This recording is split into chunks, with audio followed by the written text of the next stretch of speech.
నమస్తే, welcome to 99 TV. Cold strike ఇప్పుడు ఈ మాట కొత్తగా వినపడుతుంది. అంటే ఇది కొత్తగా ఎందుకు వినపడుతుందంటే అంతకుముందు జరిగిన విషయం తెలియకపోతే ఇది కొత్తగానే ఉంటుంది. భారత సైన్యం ఈ చర్యకు ఎందుకు దిగుతోంది, యాజ్ టు వాట్ ప్రాంప్టెడ్, ఈ అంశాలు వీటితో పాటు హిడ్మాకు ముందు నక్సలిజం, మావోయిజం, హిడ్మా తర్వాత మావోయిజం, నేపాల్ కారిడార్, ఇలాంటి విభిన్నమైన అంశాల మీద విశ్లేషణ అందించడానికి మనతో ఉన్నారు political analyst and senior journalist Suresh Kuchettil గారు. నమస్తే సురేష్ కుచెట్టిల్ గారు. నమస్తే. చాలా ట్రెండింగ్ టాపిక్ ఇవాళ కోల్డ్ స్ట్రైక్. ఏంటి సార్ దీని అర్థం? మన ఇండియన్ ఆర్మ్ ఫోర్సెస్ అంటే ఆర్మీ, నేవీ, ఎయిర్ ఫోర్స్, ఈ మూడు ఆర్మ్స్ ఎప్పుడు ఇండిపెండెంట్గా పనిచేసేది. మొదటి నుంచే ఇంటిగ్రేటెడ్గా పనిచేయవు. అంటే వాళ్ళ కమాండ్ సిస్టమ్స్ ఉంటుంది, వాళ్ళ కమాండర్స్ ఉంటారు, వాళ్ళ chief of naval staff, chief of army staff, chief of air force ఉంటారు. ఏ కమాండ్ ఇచ్చినా పైనుంచి కింద దాకా వెళ్తుంది, కానీ హారిజాంటల్గా వెళ్ళదు, వర్టికల్గానే ఉంటుంది అనమాట. ఈ ప్రాబ్లం ఎక్కడ వచ్చిందంటే కార్గిల్ వార్ టైంలో చాలా మటుకు ఈ air force, Indian air force support కావాల్సి వచ్చింది ఇండియన్ ఆర్మీకి. ఎస్పెషలీ వాళ్ళు బటాలిక్ కానివ్వండి, మన హంప్ వైపు వెళ్తున్నప్పుడు, కార్గిల్ ద్రాస్ వైపు వెన్ దే క్లైంబింగ్ అప్ వాళ్ళకి ఎయిర్ సపోర్ట్ కావాలి. అంటే పాకిస్తాన్ వాళ్ళు పైన కూర్చొని ఫైర్ చేస్తున్నారు, మన వాళ్ళు కింద నుంచి పైకి వెళ్తున్నారు. So naturally the sitting ducks అంటారు ఇంగ్లీష్లో, ఈజీగా చంపేయచ్చు. చాలామంది చనిపోయినారు కూడా అట్లా. సో ఇండియన్ ఆర్మీ అప్పుడు Indian air force helicopter gunship support అడిగారు. అంటే హెలికాప్టర్స్ ఆర్మ్డ్ విత్ గన్స్ అడిగితే వాళ్ళ కమాండ్కి తిరిగి వెళ్ళారు మొత్తం. లాంగ్ ప్రోటోకాల్ వాళ్ళు అడగాలి కదా, పర్మిషన్ అడగాలి కదా. ఆర్మీ అడిగిండ్రు, మేమేం చేయాలి, వెళ్ళాలన్నా వెళ్ళొద్దని చెప్పరు, కానీ ఎట్లాంటి ఉపయోగించాలి, ఎట్లాంటి గన్షిప్స్ తీసుకెళ్ళాలి, ఇదంతా డిసైడ్ చేయడానికి రెడీగా ఉండరు కూడా ఆ టైంలో. అప్పుడు కార్గిల్ తర్వాత ఒక రివ్యూ జరిగింది. కార్గిల్లో జరిగిన షార్ట్ కమింగ్స్ ఏమేమి ఉందని చెప్పి ఒక రివ్యూ చేశారు. ఒక రిపోర్ట్ బయటకు వచ్చింది. ఆ రిపోర్ట్లో చెప్పింది అంటే ఇంటర్ సర్వీసెస్ ఒక కోఆర్డినేషన్ లేకుండే, దాంట్లో నేవీకి ఎక్కువ ప్రసక్తి లేకుండా, ఎందుకంటే navy was not involved. Kargil చాలా దూరం సీ నుంచి. So it was basically air force and army. And air force కూడా చాలా టైట్, దాంట్లో వాళ్ళు జెట్స్ వాడలేకపోయారు. వాళ్ళు గుర్తుంటుంది మీకు, ఇండియన్ ఎయిర్ ఫోర్స్ జెట్స్ వాడితే కూడా ఏం చేస్తారంటే పాకిస్తాన్ వైపు వెళ్ళి తిరిగి వస్తారు. Nachiketa was captured like that. So ఆ తిరిగి రావడంలో ప్రాబ్లం పడుతుంది, ఎందుకంటే ఒక ఎయిర్ ఫోర్స్ జెట్ వెళ్తున్నప్పుడు చాలా it goes at really high speeds. Mach 1 speed వెళ్తున్నప్పుడు యూటర్న్ తీసుకోలేము, మన బండి యూటర్న్ తీసుకుంటున్నట్ల. పాకిస్తాన్ బార్డర్ అక్కడే ఉంటుంది. So you cannot cross the border. So gun ships కావాల్సి వస్తుంది, హెలికాప్టర్ గన్ షిప్స్. దానికోసం అడిగారు, టైం పట్టింది. ఆ ఆర్డర్ తిరిగి వచ్చేదాకా 2-3 గంటల టైం పట్టింది. దాని లోపల ఇంకా మన చాలామంది సైనికులు చనిపోయారు. సో ఆఫ్టర్ ద వార్ ఒక డిసిజన్ ఏం తీసుకున్నాక ఇంటిగ్రేటెడ్ కమాండ్ ఉండాలన్న, అంటే ఎయిర్ ఫోర్స్, నేవీ, ఆర్మీ కలిసి పనిచేయాలి. ఒక ఆర్డర్ పైనుంచి ఇస్తే ముగ్గురు దాన్ని పట్టించుకోవాలి. కానీ ప్రాబ్లం ఎక్కడ వస్తుందంటే వాసుదేవన్ గారు, ఈగో ప్రాబ్లం. అది ఏ కంపెనీలోనే ఉంటుంది, ఆర్మీలో కూడా ఉంది, ఎయిర్ ఫోర్స్లో కూడా ఉంది, నేవీలో కూడా. నేను ఎందుకు నేవీ ఆఫీసర్ కమాండ్ నేను ఎందుకు తీసుకోవాలని చెప్పి ఆర్మీ వాడు ఆలోచిస్తారు. ట్రై సర్వీసెస్ కమాండ్ అని చెప్పి మన అండమాన్లో పెట్టాం మనం ఒకటి. అంటే అందరూ ఒకటే కమాండర్ కింద పనిచేస్తారు. సో ప్రాబ్లం ఎక్కడ వస్తుంది, ఈగో. వాడెవడు నన్ను చెప్పడానికి, అంటే డైరెక్ట్గా చెప్పారనుకోండి, కానీ వీళ్ళెవరు, మాకు తెలుసు కదా, మేమేం చేయాలో మాకు తెలుసు. ఎయిర్ ఫోర్స్ వానికి ఏం తెలుసు, ఆర్మీ ఎట్లా పనిచేస్తుంది. నేవీ వాడు ఏమంటాడు, ఆర్మీ వానికి ఏం తెలుసు, నేవీ ఎట్లా పనిచేస్తారని చెప్పి. సో డాక్ట్రిన్ ఒకటి తయారు చేశారు కార్గిల్ వార్ తర్వాత. దాన్ని చాలా మటుకు ఇంప్లిమెంట్ చేశారు. దానికి ముందు పార్లమెంట్ అటాక్ జరిగింది. పార్లమెంట్ అటాక్ జరిగినప్పుడు మనం ఆపరేషన్ పరాక్రమ్ అని చెప్పి ఒక ఆపరేషన్ స్టార్ట్ చేస్తాం. రాజస్థాన్ వైపు స్టార్ట్ చేసాం మనం. ఆ ఆపరేషన్ బాగానే నడిచింది, కానీ తర్వాత రివ్యూ ఏం చెప్పారంటే నెలలు పట్టిందంట మన ఆర్మీ ఫార్మేషన్స్ తీసుకురావడానికి. ట్యాంక్స్ ఎక్కడ ఉన్నాయి, ఆర్టిలరీ ఎక్కడ ఉంది, ఇన్ఫెంట్రీ ఎక్కడ ఉంది, మెడికల్ కోర్ ఎక్కడ ఉంది, సిగ్నల్స్ ఇంకోవైపు ఉన్నారు, లాజిస్టికల్ సపోర్ట్ ఇంకొకటి ఉన్నారు, ఇంజనీర్స్ ఒకవైపు ఉన్నారు. వీళ్ళందరినీ ఒకటి హైదరాబాద్లో, ఒకటి చెన్నైలో, ఒకటి బొంబాయిలో, ఒకటి దేహరాదూన్లో అక్కడిక్కడ పడున్నారు. పీసెస్ని అన్ని తీసుకురావాలంటే టైం పడుతుంది. ఇదేదో మనం ప్లానింగ్ చేసేటప్పుడు మన టైం ఉంటుంది, 2 నెలలు తీసుకున్నాక తీసుకుని చెప్పచ్చు. కానీ వీళ్ళందరూ వచ్చేదాకా మిగతా వాళ్ళు అక్కడే కూర్చున్నారు, రానియండి వీళ్ళందరూ వచ్చిన తర్వాత స్టార్ట్ చేద్దామని చెప్పి. ఎనిమి వెయిట్ చేయరు కదా. యాక్చువల్ వార్ సిచ్యువేషన్లో పాకిస్తాన్ వైపు నుంచి వారు కావాలంటే ఇమ్మీడియట్గా లాంచ్ చేస్తాడు అటాక్. సో ఆర్మీ అప్పుడు ఒక కొత్త డాక్టరీని తీసుకొచ్చారు, కోల్డ్ స్టార్ట్. దాంట్లో ఏం చెప్పారంటే వీళ్ళందరినీ ఎంత జల్దీ అయినా ఎంత జల్దీ వీళ్ళు ఇంటిగ్రేట్ చేయాలి అన్ని యూనిట్స్. సో అది నడిపించారు కొన్ని రోజులు. దాని తర్వాత మనం చూసాం, మన కార్గిల్ వచ్చింది. కార్గిల్ తర్వాత కూడా మనం చాలా మటుకు అటాక్స్ జరిగింది. కానీ కోల్డ్ స్టార్ట్ అనేది ఇప్పుడు ఆపరేషన్ సింధూర్ తర్వాత ఒక రీథింకింగ్ జరిగింది ఆర్మీలో. రాజస్థాన్ వైపు అగైన్ వెస్టర్న్ ఫ్రంట్ అంటారు దాన్ని, ఒక ఆపరేషన్ త్రిశూల్ అని చెప్పి ఒక ఆపరేషన్ చేయించారు మనం. అంటే integrated again air force, army, navy, sea నుంచి సపోర్ట్. ఈ ఆపరేషన్ త్రిశూల్లో వీళ్ళు ఏం చేశారంటే ఒక రుద్ర అని ఒక యూనిట్ పెట్టారు. It is not a weapon system. Rudra అని చెప్పి ఒక యూనిట్. ఆ యూనిట్ ఏం చేశారంటే వీళ్ళందరినీ కలుపుకున్నారు, ఎస్పెషల్లీ ఎయిర్ ఫోర్స్ అండ్ ఆర్మీని కలుపుకొని ఇంటిగ్రేటెడ్గా ఎట్లా పనిచేయచ్చు. మీరు ఎంత జల్దీ మీరు within matter of hours within matter of days మీరు అందరూ ఎక్కడెక్కడ ఉన్నారో అక్కడి నుంచి ఇక్కడికి రావడానికి ఎట్లయితుంది. ఒక మోడర్న్ ఫైటింగ్ ఫోర్స్ లాగా ఒక తయారు చేసిన ఒక కొత్త యూనిట్ పేరు ఆపరేషన్ ఇది Rudra. Unit is called Rudra. Artillery, infantry వీళ్ళందరూ కలుపుకున్నారు. ట్యాంక్ యూనిట్స్ ఉంటుంది, అన్నీ ఉంటుంది దాంట్లో. Air force. దాంతో ఏమవుతుందంటే వాజవాన్ గారు ఇమీడియట్గా రెస్పాండ్ కావచ్చు. 12 గంటల సేపు అంటే వీళ్ళందరూ ఈ ఫోర్స్ అంతా ఒక దగ్గరే ఉంటుంది, ఎక్కడున్నా కానీ they will come together very fast. Okay. మీరు వీళ్ళని ఇంటిగ్రేట్ చేసిన అడ్వాంటేజ్ అంటే వాళ్ళు అట్లానే ఉంటారు. వాళ్ళు ఇప్పుడు ఏమవుతుంది, ఇన్ఫెంట్రీ అలాగ, వీళ్ళందరూ సెపరేట్ ఉంటారు. ఇప్పుడు అందరినీ కలుపుకున్నారన్నమాట. So they are all staying together and fighting together and training together. అది చాలా ఇంపార్టెంట్ అన్నమాట. సో మీ రియాక్షన్ టైం చాలా తగ్గిపోతుంది. పాకిస్తాన్ వైపు నుంచి కూడా వాళ్ళని కొట్టడానికి మనకు కూడా we'll get a faster response time. Response అయినాక కూడా కొట్టినాక రిటర్న్ చేయడానికి కూడా రెస్పాన్స్ టైం ఎక్కువ ఉంటుంది మనకి. సింధూర్, ఆపరేషన్ సింధూర్లో మనం ఏం చూసాం వాజవాన్ గారు, అక్కడ ఎయిర్ ఫోర్స్ ఎక్కువ రోల్ ఉండే, ఆర్మీ కూడా రోల్ ఉండే అనుకోండి. క్రాస్ బార్డర్ ఫైరింగ్లో ఆర్మీ కూడా రోల్ ఉండే. కానీ చాలా మట్టుకు ఆపరేషన్ సింధూర్లో కూడా మన ఒక పొలిటికల్ డిసిషన్ ఏం తీసుకున్నాం అంటే మన ఇమ్మీడియట్ ఆబ్జెక్టివ్స్ ఫుల్ఫిల్ అయిన తర్వాత we will come back. Okay. Ukraine Russia war లాగా 3 సంవత్సరాలు కొట్టుకొని, లేకుంటే ఇజ్రాయెల్ గాజాతో జరుగుతున్న గొడవ కానీ నడుస్తూనే ఉంటుంది. అది కాకుండా మనకు లిమిటెడ్ ఆబ్జెక్టివ్స్ ఉండే. ఫస్ట్ టెర్రరిస్ట్ క్యాంప్ని డిస్ట్రాయ్ చేయాలి. 21 ఐడెంటిఫై చేసాం, దాంట్లో 9 కొట్టాం. 8 నుంచి 9 కొట్టాం మనం. కంప్లీట్ డిస్ట్రక్షన్ జరిగింది. దాని తర్వాత మనం పాకిస్తాన్కి ఏం చెప్పామంటే, బాబు అయిపోయిందంతా, ఇంకా ఎక్కువ గొడవ లేదు, వీ విల్ స్టాప్ హియర్ అని చెప్పాం. కానీ పాకిస్తాన్ పట్టించుకోలేదు. లేదు, మన మీద దాడి ట్రై చేస్తారు. మనం ఒకరోజు ఆగి నెక్స్ట్ డే వాళ్ళ రాడార్ సిస్టమ్ మొత్తం ధ్వంసం చేసిన తర్వాత air force flu in and attacked Sargodha నుంచి మిగతా అన్ని ఎయిర్ ఫోర్స్ బేసెస్ మనం అటువైపు కాదు, సర్గోదా నుంచి we launched lot of things. We launched at them. మన జకోబాబాద్ కానీ వాళ్ళ మిగతా ఎయిర్ ఫోర్స్ బేస్, ఇస్లామాబాద్ పక్కన ఉన్న ఎయిర్ ఫోర్స్ బేస్లు, రావల్పిండి పక్కన ఎయిర్ ఫోర్స్ బేస్లు అన్నీ కొట్టాం. Even Kirana hills we hit. So Sargodha ఆ ఎయిర్ ఫోర్స్ బేసెస్ అన్నీ డిస్ట్రాయ్ చేసినప్పుడు ఏమైందంటే we got an upper hand. వాళ్ళ జెట్స్ కానీ వాళ్ళంతా డిస్ట్రాయ్ చేశాం, ఏవాక్స్ డిస్ట్రాయ్ చేశాం, వాళ్ళ ఇన్ఫ్రాస్ట్రక్చర్ డిస్ట్రాయ్ చేశాం, వాళ్ళ రన్వేలు డిస్ట్రాయ్ చేసాం మనం. లిమిటెడ్ ఆబ్జెక్టివ్ ఉండే. దాని తర్వాత ఆర్మీని, ఎయిర్ ఫోర్స్ని పిలిపించుకున్నారు. వాళ్ళు ఒక సీజ్ ఫైర్ అడిగారు, మనం అంగీకరించాం, ఓకే అని చెప్పి ఆపేశాం. చాలామంది అడిగారు, మోదీ గారు ఎందుకు చేశారు, మొత్తం వెళ్ళాలుండే కదా, కొట్టాలుండే. అది ఎప్పుడు ఆగదు.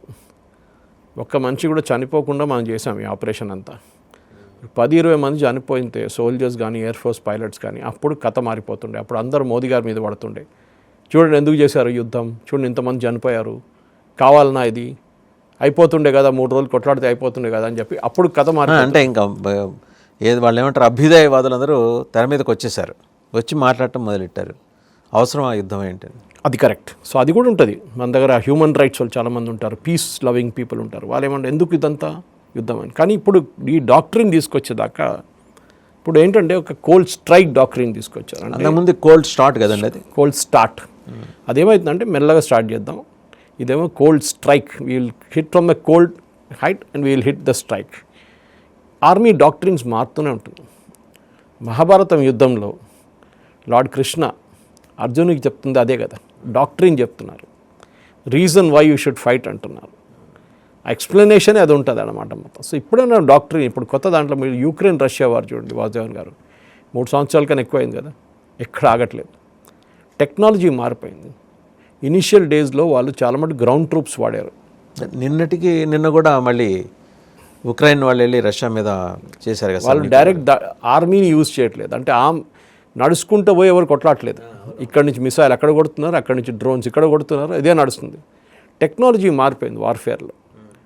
ఇన్ఫర్మేషన్ టెక్నాలజీ వార్ఫేర్లో యూజ్ అవుతుంది. అంటే సపోజ్ మీ దగ్గర ఒక న్యూక్లియర్ పవర్ ప్లాంట్ ఉంది, నేను దాంట్లో దూరి న్యూక్లియర్ పవర్ ప్లాంట్ సాఫ్ట్వేర్ని మొత్తం కరప్ట్ చేసేస్తే మీరు న్యూక్లియర్ పవర్ ప్లాంట్ ఆగిపోతుంది. ఒకసారి cannot use that some time it may even explode because of reactions inside. Iran nuclear plant అదే చేశారు కదా ఇజ్రాయెల్ వాళ్ళు. ఒకరోజు దాడి చేసి వాళ్ళకి సీక్రెట్ ఆపరేషన్లో వాళ్ళ దగ్గర 290 దానికన్నా ఎక్కువ సీడీలు, ఆ టైంలో సీడీలు ఉండే, మొత్తం ఎత్తుకుపోయారు ఇజ్రాయెల్ సీక్రెట్ ఆపరేషన్లో. వాళ్ళ ప్లాంట్కి వచ్చి ప్లాంట్ నుంచి ఎత్తుకుపోయారు వాళ్ళు. తీసుకెళ్ళి అక్కడ మొత్తం అనలైజ్ చేసుకున్న తర్వాత వాళ్ళు Iranian nuclear power plant, nuclear అని కాదు అప్పుడున్న పవర్ ప్లాంట్ మీద వాళ్ళు కంప్లీట్ ఇరానియన్ నెట్వర్క్ మీద, ఎలక్ట్రిసిటీ నెట్వర్క్ మీద ఒక ట్రోజన్ సాఫ్ట్వేర్ పంపించారు. అది మొత్తం కరప్ట్ చేసి పడేసింది. Iran complete electricity grid fail అయిపోయింది. ఓకే, దేశానికే. మోడర్న్ వార్ఫేర్ కూడా అంతే. రేపు మన మీద పాకిస్తాన్ వచ్చి ఫిజికల్గా దాడి చేయక్కర్లేదు. చైనా వాళ్ళు ఏం చేస్తారు, మన పవర్ గ్రిడ్లో దూరిపోతారు. పవర్ గ్రిడ్ ఆపరేషన్స్ కంట్రోల్ చేసిన చాలా సెంటర్స్ ఉన్నాయి. మన దగ్గర కూడా సికింద్రాబాద్ ఒక పెద్ద సెంటర్ ఉంది ఒకటి. పవర్ గ్రిడ్లో వాళ్ళు దూరిపోయి ఏం చేస్తారు, అక్కడి నుంచి ఈ గ్రిడ్స్ అన్నీ డిసేబుల్ చేసేస్తారు. మీకు ఎక్కడున్నా అక్కడ కరెంట్ ఆగిపోతుంది. దేశంలో ఎక్కడ కరెంట్ ఉండదు. ఎప్పుడు వస్తుంది చెప్పు. ఇదంతా మనం వార్ అని టెక్నికలీ ఎప్పుడు చెప్పాం, కానీ ఇప్పుడున్న వార్లో ఇది కూడా ఉందన్నమాట. ఏదో తుపాకీ తీసుకెళ్ళి ఎక్కడ కొట్టడం, వీళ్ళు ఇక్కడ చేయడం కాదు. అంత వల్నరబుల్గా ఉందా సార్ మన పవర్ సిస్టమ్? అంత వల్నరబుల్ అని కాదు.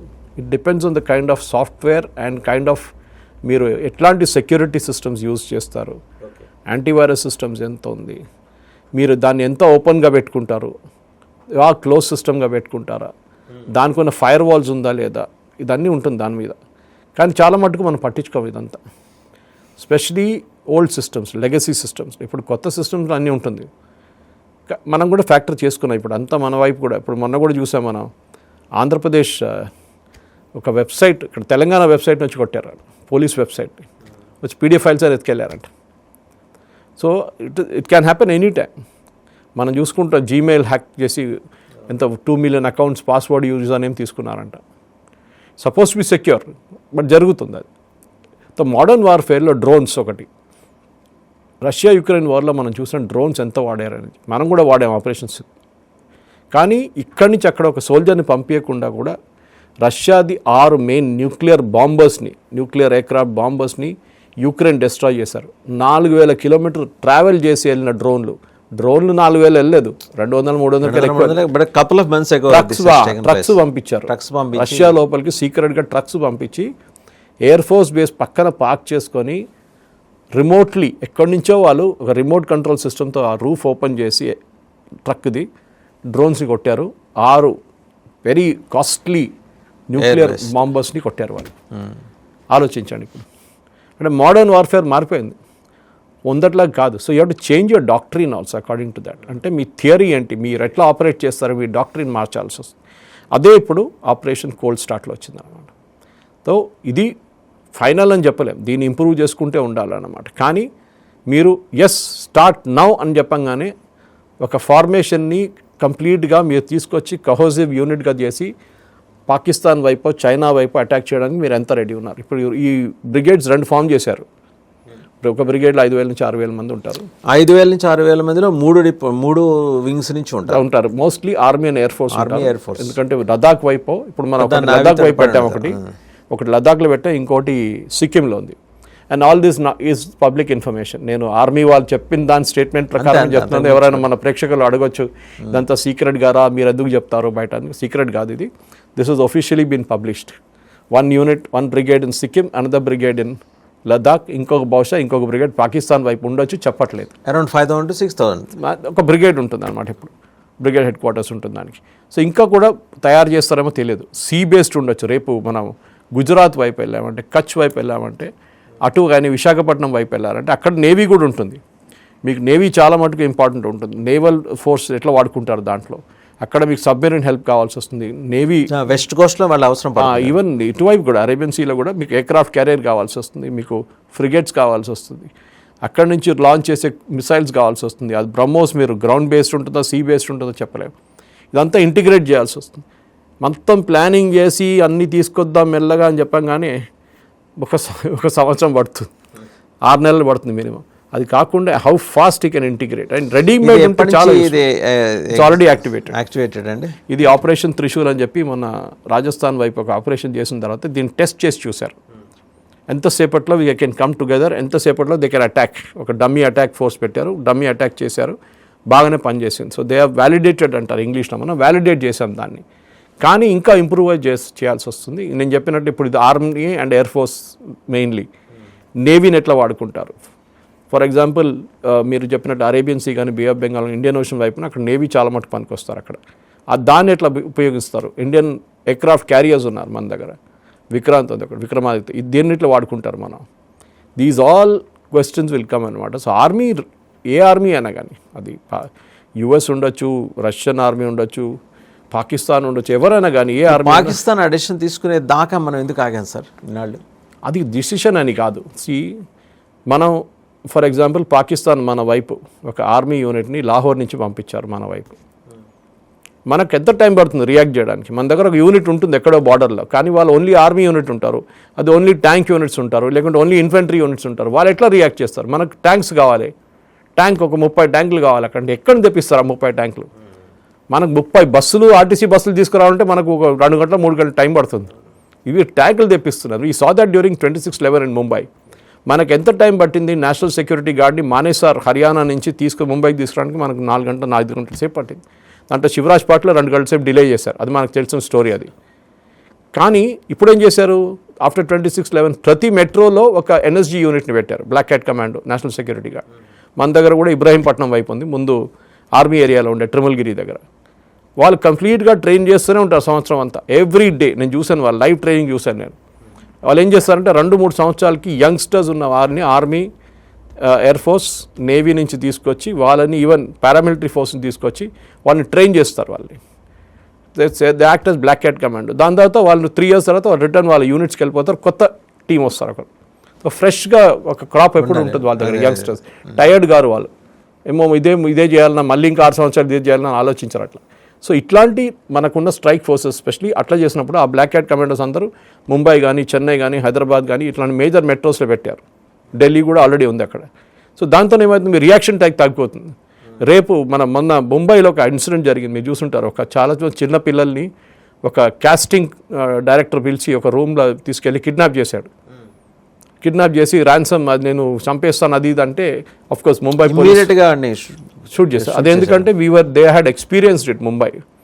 దాంట్లో ఎవరిని వాడారని వాళ్ళు క్లియర్గా చెప్పట్లేదు. బ్లాక్ క్యాట్ కమాండోస్ తీసుకొచ్చారో, వాళ్ళ లోకల్ కమాండో యూనిట్స్ వాడుకున్నారు. కానీ రియాక్షన్ టైం చూడండి, మనకు ఎక్కువ టైం లేదు. రేపు ఎయిర్క్రాఫ్ట్ హైజాక్ చేశారనుకోండి, ఇప్పుడు మీకు ఎంత టైం ఉంటుంది మీ దగ్గర? ఆ ఎయిర్క్రాఫ్ట్ ముందు ఆపాలి. దాన్ని one mistake we made with IC-814 was we allowed it to fly. దాన్ని పోనిచ్చాం మనం రన్వే నుంచి.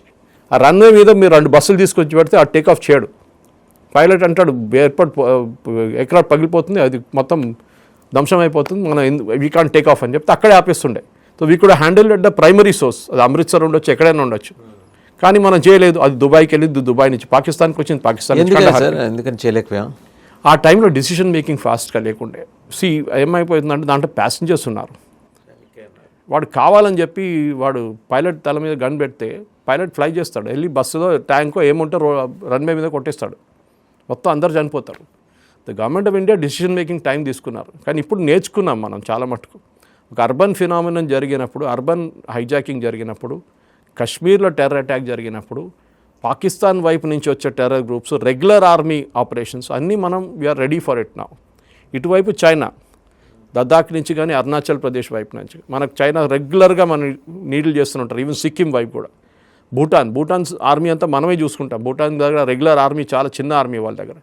భూటాన్ది ఫుల్ ఫ్లెడ్జ్డ్ ఆర్మీ ఆపరేషన్స్ మనమే చూసుకుంటాం అనమాట. సో ఈ ఆపరేషన్ ఇది కోల్డ్ స్ట్రైక్ అని చెప్పి ఒక కొత్త కాన్సెప్ట్ తీసుకొచ్చిన దాన్ని చాలా మటుకు ఇంకా వచ్చే రోజుల్లో డిస్కషన్స్ ఉంటుంది. దాన్ని మళ్ళీ వ్యాలిడేట్ చేస్తారు, అంటే ఇంకొక ఎక్సర్సైజ్ చేస్తారు. ఇటు ఈసారి వర్షం ఉన్న అరుణాచల్ ప్రదేశ్ చేస్తారు, అది ఈసారి ఏమి చేస్తుంది డెజర్ట్లో ఉన్న రాజస్థాన్లో చేశారు. లద్దాఖ్లో చేస్తే అక్కడ పైన ట్యాంకులు పైకి వెళ్ళి మళ్ళీ కిందికి రావాలంటే ఇంపాసిబుల్ అక్కడ. So at use appropriate vehicles అక్కడ. చాలా మటుకు కొండలు, పెద్ద పెద్ద కొండలు చాలా హై పాసెస్ ఉంటుంది, ఆక్సిజన్ తక్కువ ఉంది. అట్లాంటి ప్లేసెస్ ఎట్లా వర్క్ చేస్తారు? పీపుల్ కూడా ఇప్పుడు మీరు వెళ్ళారంటే, ఇప్పుడు నేను కూడా లద్దాఖ్ వెళ్ళినప్పుడు 2024లో మే ఫస్ట్ 6 గంటలు మీరు రెస్ట్ తీసుకోవాలి. ల్యాండింగ్ అయిన తర్వాత అక్కడ, బికాజ్ ఆక్సిజన్ చాలా తక్కువ ఉంది. సో మీరు ఏమైనా వెళ్ళి తిరిగి అది ఇది చేస్తే మీకు సివియర్ హెడేక్ వస్తుంది, వామిటింగ్ వస్తుంది. సో మీ ఆక్సిజన్ లెవెల్ తగ్గిపోతుంది ఆల్రెడీ. సో మీరు దానికి అక్లమటైజ్ చేయాలంటే ఫస్ట్ 6 hours రెస్ట్ తీసుకోవాలి. అప్పుడు అక్కడ పంపిస్తున్న ఆర్మీ ట్రూప్స్ని, అక్కడ పంపిస్తున్న ఎయిర్ ఫోర్స్ ట్రూప్స్ని మీరు అక్లమటైజ్ చేయాల్సి వస్తుంది. వాళ్ళకి అట్లాంటి మనుషులు ఉండాలి అక్కడ. లోకల్స్కి ఏమవుతుందంటే అక్కడ లదాఖీలకి వాళ్ళ లంగ్స్ మనకన్నా లంగ్స్ కన్నా పెద్దగా ఉంటుంది, because they are born like that. వాళ్ళ జెనెటిక్స్ అట్లా ఉంటుంది అనమాట. దానికోసం వాళ్ళకి ప్రాబ్లం ఉండదు. వాళ్ళ లెవెల్లో ఫుట్బాల్ ఆడతారు వాళ్ళు. మనం ఫుట్బాల్ పోయి మనం ఒక 10 steps కూడా నడవలేము ఫస్ట్ 6 hours. అది వాళ్ళ కెపాసిటీ అనమాట. సో అదే టైంలో మీరు అరుణాచల్ వైపు వెళ్ళండి, వర్షం ఉంటుంది ఎప్పుడైనా, డెన్స్ ఫారెస్ట్, దానిపై నుంచి ఫ్లై చేయాలంటే అబ్సల్యూట్లీ ఇంపాసిబుల్. మీకు హెలికాప్టర్లు ఏం దానికోసం ఫ్రీక్వెంట్గా అరుణాచల్ ప్రదేశ్ వైపు మీరు హెలికాప్టర్ క్రాషెస్ వింటూనే ఉంటారు, ఆర్మీ ఎయిర్ ఫోర్స్ది. ఇది కారణం అన్నమాట. సో ఇట్లాంటి పరిస్థితుల్లో మనం ఎక్కడ రేపు పాకిస్తాన్ వైపు నుంచో, చైనా వైపు నుంచో, ఇంకే బంగ్లాదేశ్ వైపు నుంచో ఎక్కడైనా మన మీద స్ట్రైక్ జరిగితే we should be prepared for it. మొన్న అన్నారు already were they given training in such a way అండి. Yes, they all integrated commands now. Okay. So ఇంకోటి మనం ట్రై సర్వీసెస్ కమాండ్ అండమాన్స్ పెట్టాము. ఇప్పుడు గ్రేట్ నికోబార్ ప్రాజెక్ట్ అని చెప్పి పెద్ద ప్రాజెక్ట్ వస్తుంది. దాని సోనియా గాంధీ వీళ్ళందరూ వ్యతిరేకించారు. మన అందరికీ తెలుసు ఎందుకు వ్యతిరేకిస్తున్నారని. ఎందుకంటే అది చైనా రూట్, మలక్కా స్ట్రేట్ని మొత్తం వాచ్ చేస్తారు. అది గ్రేట్ నికోబార్ ప్రాజెక్ట్. అక్కడ ఒక ట్రాన్స్షిప్మెంట్ వస్తుంది, అది కాకుండా నేవీ ఎయిర్ ఫోర్స్ ప్రెజెన్స్ ఉంటుంది. సో చైనాకి అది పెద్ద టెన్షన్. సో సోనియా గాంధీతో ఒక లెటర్ రాపించారు యూనియన్ హెల్త్ హోమ్ మినిస్ట్రీకి, యూనియన్ డిఫెన్స్ మినిస్ట్రీకి. ఆ ప్రాజెక్ట్లో ఎన్వైరన్మెంటల్ ప్రాబ్లం ఉంటుంది, అది ఉంటుంది, ఇది ఉంటుంది అని చెప్పి. హిందూ వాళ్ళు ఆర్టికల్ రాశారు చాలా పెద్దది, ఎందుకు ఆ ప్రాజెక్ట్ నడిపించకూడదు. ప్రింట్ వాళ్ళు రాశారు, క్వింట్ వాళ్ళు రాశారు, స్క్రాల్ వాళ్ళు, చైనా స్పాన్సర్ చేసిన అన్ని పబ్లికేషన్స్ రాశారు ఈ ప్రాజెక్ట్ వ్యతిరేకంగా. ఎందుకంటే it is a threat to China. Out of the box ఒక ప్రశ్న వద్దా, చైనా ఎంతమందికి ఫండ్ చేస్తుంది ఇట్లాగా? చాలామంది. వాళ్ళది ఒక స్టేట్ పాలసీ, అది స్టేట్ పాలసీ. మీకు గుర్తుంటుంది బ్లిట్స్ అని చెప్పి, నేను కాలేజ్లో ఉన్నప్పుడు, స్కూల్లో ఉన్నప్పుడు ఒక కరాంజియా కదా sir, RK Karanjia was editor of it. ఆయన ఓపెన్గా రష్యా వాళ్ళు డబ్బులు ఇస్తున్నారు. ఆయనే చెప్పే నాకు స్పాన్సర్ చేస్తుంది, రష్యా స్పాన్సర్ చేస్తున్నారు. చాలామంది ఆయన కేజీబీ ఏజెంట్ అని చెప్పారు, అది కూడా ఉంది. సో అన్నీ కలిపి చూస్తే వాసుదేవన్ గారు, ఇప్పుడున్న ఆర్మీ ఒక డాక్ట్రిన్ ప్రకారం డెఫినెట్గా మనం ఏం చేయాలంటే we should be prepared for any eventuality. ఏ ఈవెంచువాలిటీ అని జరిగితే మనం రెడీగా ఉండాలి. So this particular cold strike కొత్త కాన్సెప్ట్. ఆల్రెడీ 2 బ్రిగేడ్స్ని వాళ్ళు పనిచేశారు, తోడు పనిచేసి టెస్ట్ చేసుకున్నారు, పనిచేసింది. ఇప్పుడు మన ఒక స్టూడియో తీసుకుందాం. మీ స్టూడియో నుంచి అవుట్డోర్ షూట్కి వెళ్తున్నప్పుడు మీ 3 కెమెరామెన్ 4 కెమెరామెన్ వాళ్ళు సింక్లో పని చేయకపోతే ప్రాజెక్ట్ ఫెయిల్ అయిపోతుంది. సో మీరు ముందు ఇంటర్నల్గా ట్రైన్ చేసి, ఇంటర్నల్గా టెస్ట్ చేసి అన్నీ పనిచేస్తుందా లేదా అని చూసి అక్కడికి వెళ్తే మీకు బాగుంటుంది. అక్కడికి వెళ్తే ఇది పని చేయట్లేదు, అది పని చేయట్లేదు అంటే పోతుంది మొత్తం. 5G పని చేయట్లేదు, ఆ బ్యాగ్ పని చేయట్లేదు, ఈ చిప్ పని చేయట్లేదు, అది పని చేయట్లేదు, పోతుంది కంప్లీట్గా. సార్ కోల్డ్ స్ట్రైక్, మనం ఇక్కడ కోల్డ్ స్టార్ట్ నుంచి కోల్డ్ స్ట్రైక్ దాకా వచ్చాం. ఇవాళ ఇంటిగ్రేట్ అవుతున్నాం మనం, లేదా ఇంటిగ్రేట్ అయ్యామని చెబుతున్నారు. బట్ ఒక అన్ఎక్స్పెక్టెడ్ అటాక్ ఇప్పుడు మన పహల్గాంలో జరిగింది. కానీ అలాంటిది కనుక దాంతోపాటు ఇప్పుడు డ్రోన్ అటాక్ కూడా వాళ్ళు ప్లాన్ చేస్తున్నారు హమాస్ తరహాలో జరిగితే, రిటాలియేట్ చేయడానికి మనం సమర్థవంతంగా రెడీగా ఉన్నామా లేదా? పెహల్గామ్ అటాక్ ఒక సివిలియన్స్ మీద ఒక టెర్రర్ గ్రూప్ చేశారు. ఆర్మీ యూజువలీ టెర్రర్ ఆపరేషన్స్లో పార్టిసిపేట్ చేయరు. వాళ్ళు స్పెషలైజ్ గ్రూప్స్ ఉంటారు వాళ్ళ దగ్గర. ఫర్ ఎగ్జాంపుల్ పారాట్రూపర్స్ ఉంటారు, స్పెషల్ ఫోర్సెస్ అంటారు వాళ్ళని ఇండక్ట్ చేస్తారు. ఇప్పుడు బ్లాక్ క్యాట్ కమాండర్స్ని కూడా యూజ్ చేస్తున్నారు, ఎన్ఎస్జీ. మనం దీని ముందు మాట్లాడాం వాళ్ళ గురించి.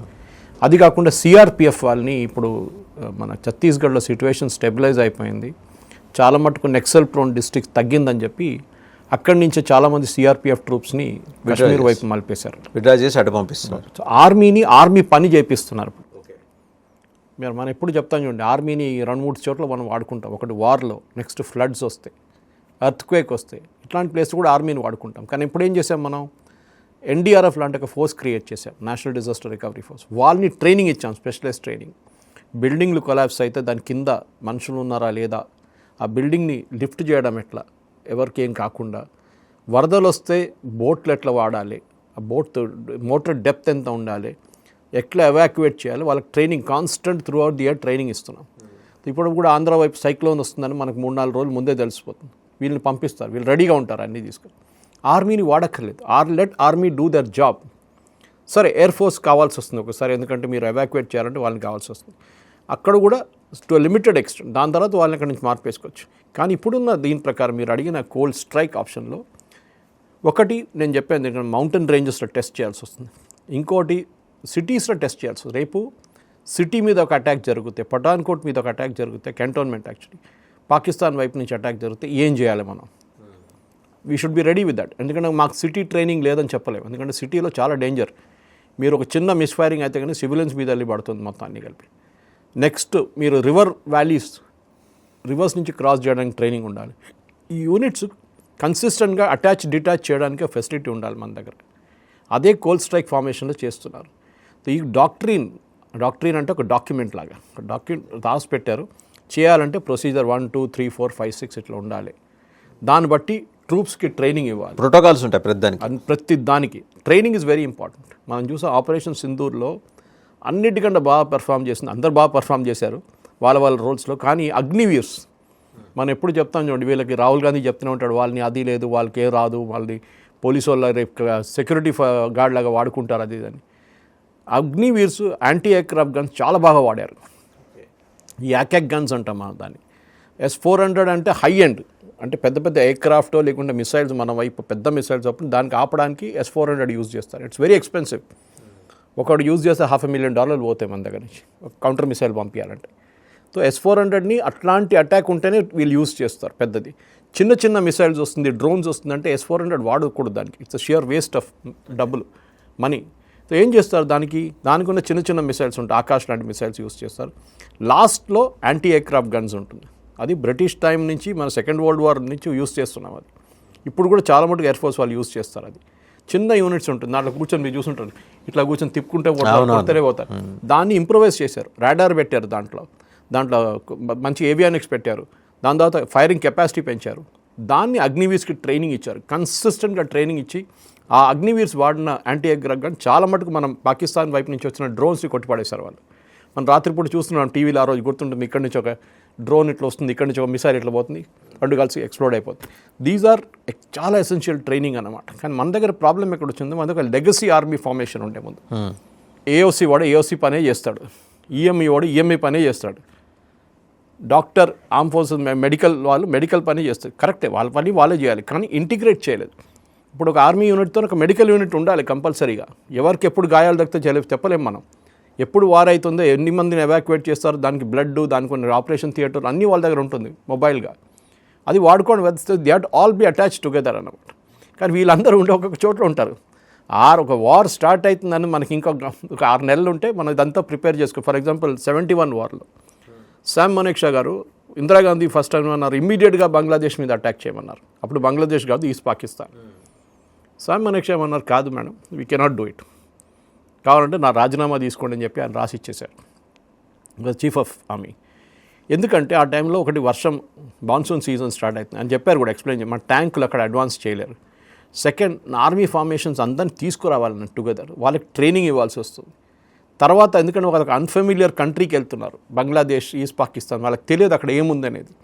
మన కంట్రీలో మనకు తెలుసు ఏముంటుందని, ఎక్కడ చెరువులు ఉన్నాయి, ఎక్కడ రోడ్లు ఉన్నాయి మనకు తెలుసు, అక్కడ మనకు తెలియదు. So we're entering an unknown territory.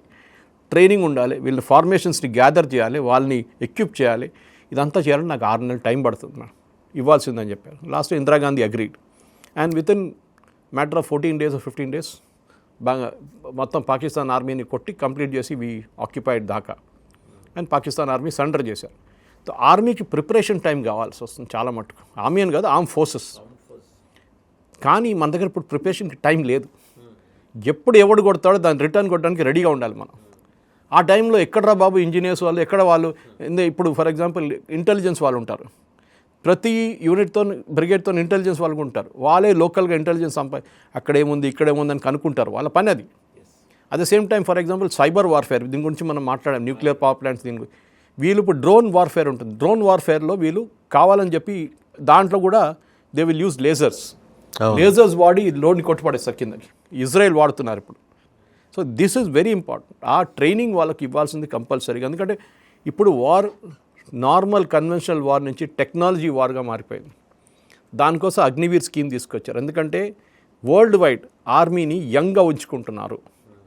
For example ఒక 45 సంవత్సరాలు ఉన్న ఒక జేసీఓ, అంటే జవాన్ లెవెల్ నుంచి ప్రమోట్ అయ్యి జేసీఓ దాకా వచ్చి ఉంటాడు. ఆయన్ని మీరు ఒక 10 కిలోమీటర్ పరిగెత్తమనండి, ఒక 21 ఇయర్ ఓల్డ్ యంగ్స్టర్ దగ్గర ఇదే బ్యాక్ అంతా వేసుకొని పరిగెత్తమనండి, ఎవరు ఫస్ట్ వెళ్తారు? Naturally 21 years so you cannot keep at the same time experience వాళ్ళు కూడా కావాలి మనకి, కానీ అందరు అక్కర్లేదు. సో మన ఆర్మీలో కూడా మీరు చూసుంటారు, ముందు కూడా షార్ట్ సర్వీస్ కమిషన్ అంటాం, 5 సంవత్సరాలు పనిచేసి వాళ్ళు వెళ్ళిపోతారు. ఎక్స్ సర్వీస్ ఉంది, వాళ్ళకు ఉన్న ఫెసిలిటీస్ క్యాంటీన్ గింటీన్ అన్నీ ఉంటుంది, but they will enter the civilian life after that. Agniveers కూడా అంతే, కానీ ఆర్మీలోనే ఇప్పుడు 25 నుంచి 50% మందిని అబ్జర్వ్ చేసుకుంటున్నారు. పారామిలిటరీ ఫోర్సెస్ సిఆర్పిఎఫ్ సిఐఎస్ఎఫ్లో వాళ్ళు తీసుకుంటున్నారు. స్టేట్ పోలీసులు కూడా చాలా మంది తీసుకుంటున్నారు. మిగతా ప్రైవేట్ సెక్టర్లో పనిచేస్తారు. మన ప్రాబ్లం ఇప్పుడు ఏముందంటే, మన దగ్గర దీనికన్నా ముందు కూడా మనం డిస్కస్ చేస్తాం దీని గురించి, ఇక్కడున్న పెద్ద పెద్ద కంపెనీలకి కొన్ని కంపెనీస్కి అయితే గవర్నమెంటే సెక్యూరిటీ ప్రొవైడ్ చేస్తుంది. ఫర్ ఎగ్జాంపుల్ ఇన్ఫోసిస్ లాంటి కంపెనీ, స్టీల్ ప్లాంట్కే సిఐఎస్ఎఫ్ ఉంది. Even Infosys Bengaluru unit was given CISF protection. వాళ్ళు పే చేస్తున్నారు దానికి. ఆ టైంలో వాళ్ళ మీద థ్రెట్ ఉండే. ఇప్పుడు మైక్రోసాఫ్ట్ లాంటి కంపెనీస్లో ప్రైవేట్ సెక్యూరిటీ గార్డ్స్ ఉంటాడు, వాడికి ఆర్మ్స్ క్యారీ చేయడానికి అథరైజేషన్ లేదు. సో మీరు అక్కడ వీళ్ళు తీసుకున్నప్పుడు, వీళ్ళకి ఆర్మీ నుంచి ట్రైనింగ్ ఉంది, అగ్నివీర్స్ ఉన్నప్పుడు వాళ్ళని వాడుకోవచ్చు. సో ద కోల్డ్ డాక్ట్రిన్లో ఒక థియరీ ఉండే, ఆ థియరీ ఇప్పుడు పనిచేయట్లేదు. ముందు ఎట్లా ఉండే అంటే, మనం ఫస్ట్ స్కూల్లో నేర్చుకుంటున్నప్పుడు మనకు బ్లాక్ బోర్డులు ఉండే, ఇప్పుడు ఇంటరాక్టివ్ బోర్డ్స్ వచ్చేస్తాయి. అవును. సో లోకం మారిపోతుంది అనమాట. So you have to change with that times. So ఈ డాక్ట్రిన్ ఇప్పుడు తీసుకొచ్చింది ఇండియన్ ఆర్మ్ ఫోర్సెస్లో, డెఫినెట్గా మంచి మార్పు ఇది. ఇది కంప్లీట్ ఇక్కడ ఆగిపోతుందంటే కాదు, రేపు మళ్ళీ ఏదైనా జరగవచ్చు. పాకిస్తాన్ ఇంకేమైనా ట్రై చేయొచ్చు. వాళ్ళు ఫస్ట్ టైం మన మీద డ్రోన్స్ వాడారు, మనం ఎప్పుడు ఎక్స్పెక్ట్ చేయలేదు. వాళ్ళ దగ్గర లేదనుకున్నాం మనం, కానీ టర్కీ నుంచి తీసుకొచ్చి వాళ్ళు మన మీద వాడారు. టర్కీ వాళ్ళు కూర్చోబెట్టారు అక్కడ Turkish army. Chinese air defence system వాడారు. మనం ఏమనుకున్నాం అంటే వాళ్ళ దగ్గర పాత యుఎస్ ఎయిర్ డిఫెన్స్ సిస్టమ్ ఉందనుకున్నాం, కాదు, చైనీస్ ఎయిర్ డిఫెన్స్ సిస్టమ్ వాడు. లక్కీలీ అది పనిచేయలేదు, మనం కూడా దానికి కొట్టుపడేసాం మొత్తం. వాళ్ళ ఎయిర్ క్రాఫ్ట్ టెస్టెడ్ కాదు, J-17 కానీ J-15 కానీ, F-16 పాత F-16 ఉన్నాయి వారి దగ్గర. ఇదంతా we should have complete theatre command దానికోసం. సో దానికే ఓ థియేటర్ కమాండ్ కాన్సెప్ట్ అని అప్పుడు జనరల్ బిపిన్ రావత్ గారు తీసుకొచ్చిన కాన్సెప్ట్ ఉండేది. That is army, air force, నేవీని కలిపి ఒకటే యూనిట్గా పనిచేయమని చెప్పండి, అప్పుడే పనిచేస్తారు. ఇండివిజువల్గా అంటే వాళ్ళు ఇండివిజువల్గా పోతారు ఒక్కొక్క డైరెక్షన్లో, వాళ్ళ కమాండ్ వాళ్ళే వింటారు. సో స్లోలీ ఇప్పుడు కూడా టైం పడుతుంది దానికి. Actually general Krishna Sundarji time నుంచి మొదలైంది. ఇందిరాగాంధీ టైంలో ఉన్న general Sundarji was thinkers general అంటాం, థింకింగ్ జనరల్. ఆయన అక్కడి నుంచి మొదలుపెట్టిన కాన్సెప్ట్ జనరల్ బిపిన్ రావత్ గారు ఈ made as when you the CDS actually ఈ మేడ్ దట్ ఎంటైర్ థింగ్. ఇప్పుడు దాన్ని మళ్ళీ ముందుకు తీసుకెళ్తున్నారు. సో కోల్డ్ స్టార్ట్ నుంచి కోల్డ్ స్ట్రైక్ వచ్చాం. మన న్యూక్లియర్ ఆప్షన్ కూడా దీంట్లో ఉంది ఇంకోటి, అది కూడా పెద్ద ఒక సబ్జెక్ట్. అది మీరు న్యూక్లియర్ లైన్ క్రాస్ చేయకూడదు ఎప్పుడు. మన దగ్గర న్యూక్లియర్ వెపన్స్ ఉందని చెప్పి వాడుకోవడంలో, ఏ దేశమైనా న్యూక్లియర్ వెపన్స్ వాడుకుంటే వాళ్ళు ఉండరు, అటుపక్కనోడు ఉండడు. అది మనం జపాన్లో చూసాం. యుఎస్ వాడారు బాగానే, కానీ రేపు ఆ టైంలో జపాన్ దగ్గర కూడా న్యూక్లియర్ ఆప్షన్ ఉంటే వాళ్ళు ఏం చేస్తుండే, తీసుకెళ్ళి యుఎస్ పైన పడేస్తుండే, అయిపోతుంది కథ. ఇద్దరు ఉండరు. అండ్ ఆ సిటీస్లో మీరు నెక్స్ట్ 5,000 సంవత్సరాలు కూడా ఉండలేరు. అట్లాంటి పరిస్థితికి వచ్చేస్తాం మనం. కానీ దే రీబిల్డ్ బ్యాక్, హిరోషిమా కానీ నాగాసాకి కానీ దే రీబిల్ట్ ఇట్ బ్యాక్. అది కాదు, ఇప్పుడు చెర్నోబిల్ చూస్తున్నాం మనం. చెర్నోబిల్ ఇప్పుడు కూడా మనం నెక్స్ట్ ఒక 1000 సంవత్సరాల దగ్గర దాని పక్కన కూడా వెళ్ళలేము మనం, ఆ ప్లాంట్ పక్కన. అంత పెద్ద రేడియేషన్ లీక్ అక్కడ జరిగింది ఆ రోజు. సో ఈ డాక్ట్రిన్లో న్యూక్లియర్ ఫెసిలిటీస్ ఉంటాయి. రేపు పాకిస్తాన్ మన న్యూక్లియర్ ఫెసిలిటీస్ని టార్గెట్ చేస్తే మనం ఏం చేయాలి? ఆల్రెడీ వాళ్ళు థ్రెటన్ చేశారు చూడండి, జామ్నగర్లో ఉన్న రిలయన్స్ ప్లాంట్ కొడతా అన్నారు. ఎందుకు? ముఖేష్ అంబానీ మీద కోపం ఉందని కాదు, రాహుల్ గాంధీ చెప్పినట్ల. ఆ ప్లాంట్ ఇండియాకున్న petrochemicals products, petroleum products supply చేస్తున్న one of the biggest.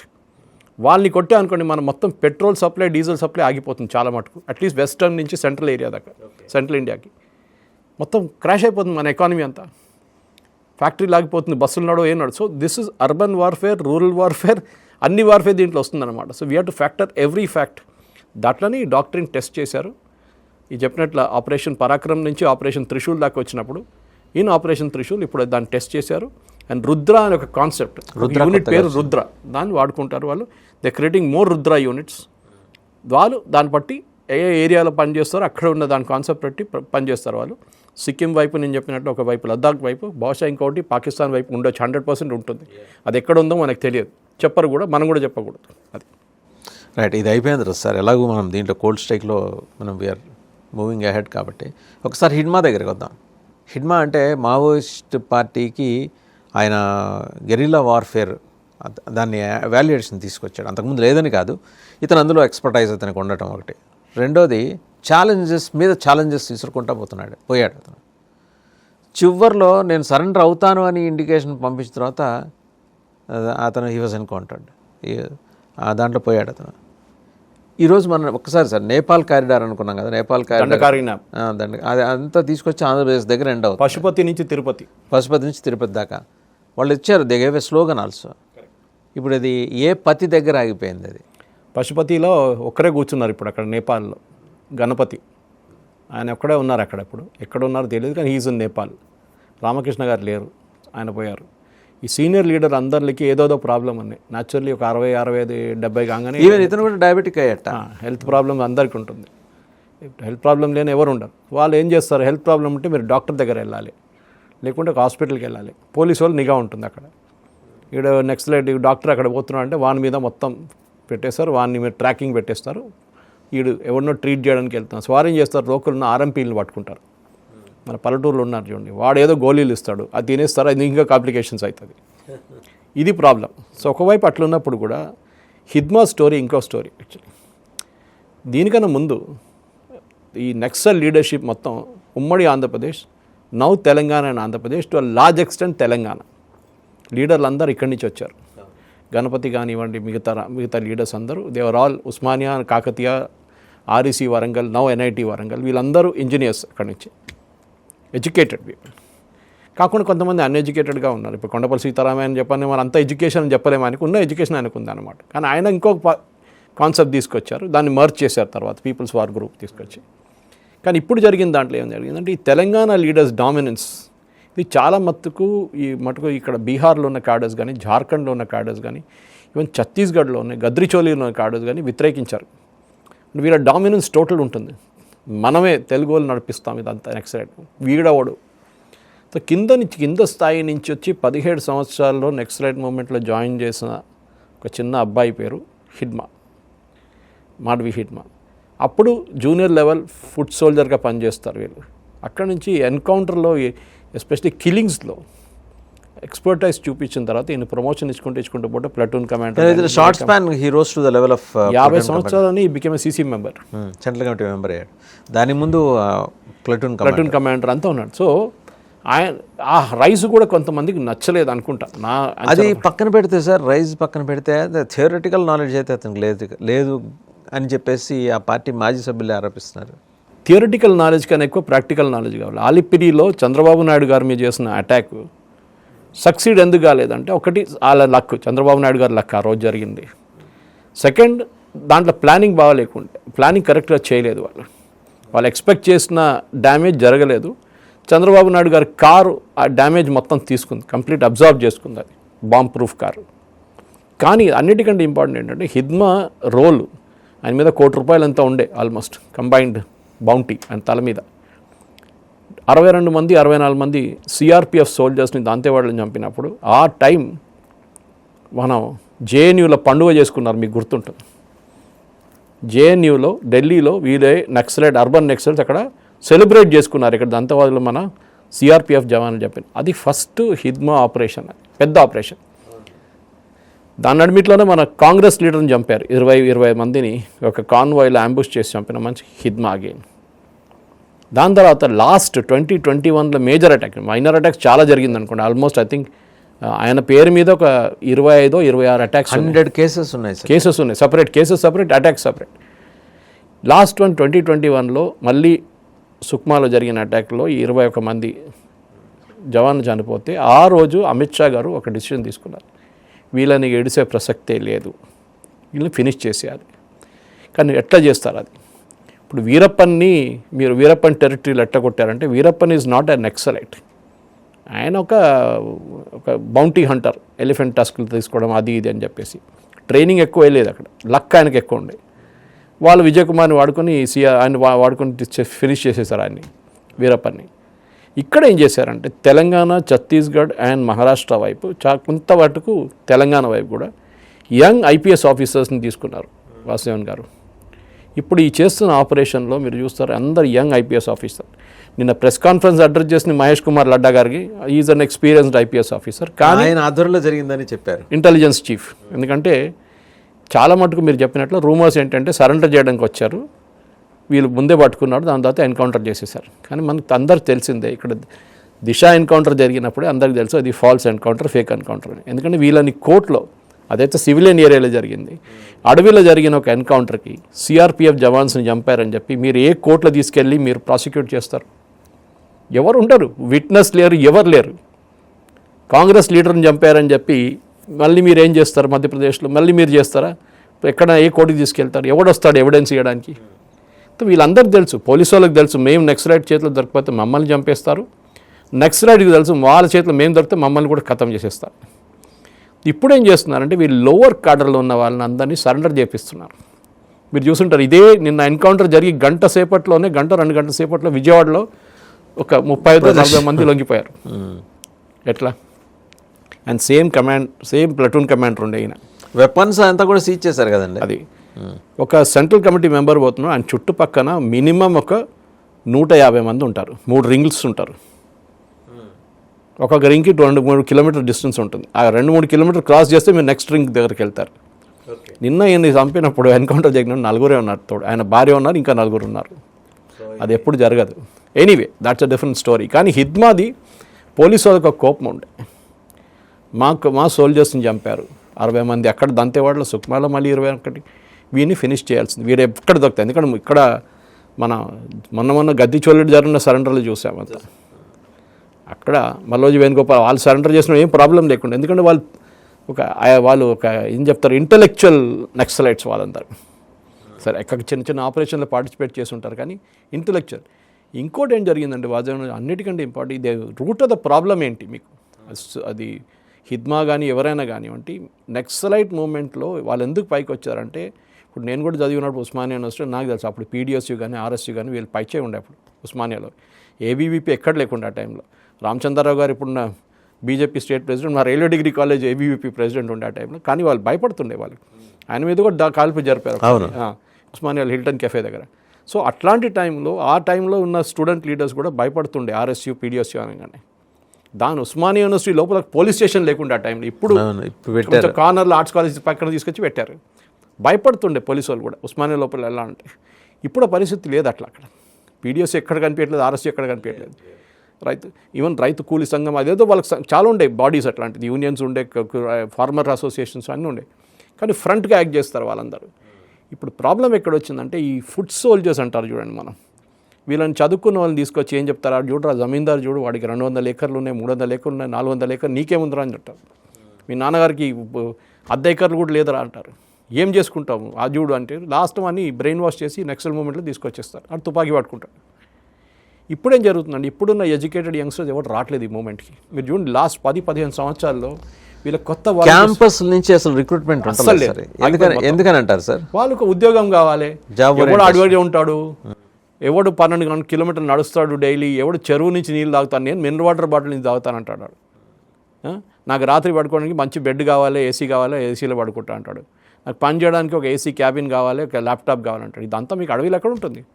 A time police వాళ్ళు పట్టుకుంటే అది తెలియదు, ఏ టైం కాల్చి చంపేస్తారు. ఒక్కసారిగా ఆ సడన్ షిఫ్ట్ ఎందుకు వచ్చింది థాట్ ప్రాసెస్లో? ఒకటి డెవలప్మెంట్ చాలా ఇంపార్టెంట్. మీరు సుక్మా కానీ బస్తర్ ఏరియా కానీ కంకర్ ఆ ఏరియాలో వెళ్తే ఇప్పుడు కూడా డెవలప్మెంట్ జరుగుతుంది, కానీ అంత లేదు. ఒక ఆదివాసీ ఏరియా మొత్తం, అది మీకు ఎక్కడైనా కానీ మీరు ఇప్పుడు అట్టపాడి అని చెప్పి కేరళలో ఆదివాసీ ఏరియా ఉంది, నార్దర్న్ కేరళలో, అక్కడ కూడా ఇదే పరిస్థితి. కోట్లు ఖర్చు పెడుతున్నా కానీ డెవలప్మెంట్ ఎక్కడ కనిపించట్లేదు. చాలా మటుకు తినేస్తున్నారు నడిమిట్లో. సుక్మాలో ఫస్ట్ బస్సు ఇప్పుడు వచ్చింది, 70 సంవత్సరాల తర్వాత ఒక బస్సు సుక్మాలో ఎంటర్ అయింది. అక్కడ చాలా గ్రామాల్లో ఇప్పుడు కూడా కరెంట్ లేదు, కరెంటు పెట్టనియరు, వారు టవర్ పెట్టనియరు, మొబైల్ టవర్ నక్సలైట్లు తగలబెట్టేస్తారు వాళ్ళు. ఎందుకంటే వాళ్ళకి they don't want any technology. అక్కడ వీళ్ళని పేదోళ్ళని ఉంచుకోవాలని ట్రై చేస్తారు. సో ఇప్పుడు ఉన్న కొంతమంది ఐఏఎస్ ఆఫీసర్లు కానీ ఐపీఎస్ ఆఫీసర్లు కానీ పెళ్ళిళ్ళు చేపిస్తున్నారు. అక్కడ విలేజెస్లో ఉన్న అమ్మాయిలు పెళ్ళి దానికి సెలబ్రేషన్కి డబ్బులు పెట్టి వాళ్ళ పెళ్ళి చేపిస్తున్నారు. వాళ్ళు చాలా హ్యాపీగా ఉన్నారు దాంతో. They are seeing development.